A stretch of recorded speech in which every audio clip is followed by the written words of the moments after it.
Breaking news చూస్తున్నాం. కూటమి అధికారంలోకి వచ్చిన తర్వాత జనసేన పార్టీలో గెలిచినటువంటి ఎమ్మెల్యే అభ్యర్థులకి పెద్ద ఎత్తున మంత్రి పదవులు వచ్చేటువంటి పరిస్థితులు స్పష్టంగా కనపడతా ఉన్నాయి.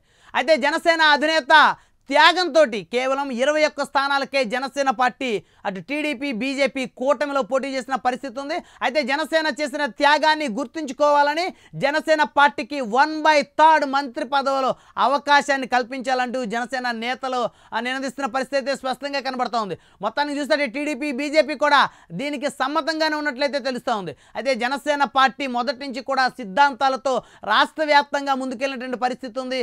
జనసేన అధినేత తనదైనటువంటి శైలిలో జనసేన పార్టీని ముందుకు తీసుకెళ్లిన పరిస్థితి ఉంది. అయితే జనసేన పార్టీ అంటే త్యాగాలకు పుట్టినిల్లుగా చూడొచ్చు. అలాంటి జనసేన పార్టీలో ఎంతోమంది నేతలు ఉన్నప్పటికీ కూడా కేవలం 21 స్థానాలు మాత్రమే జనసేన అధినేత తీసుకున్న పరిస్థితి.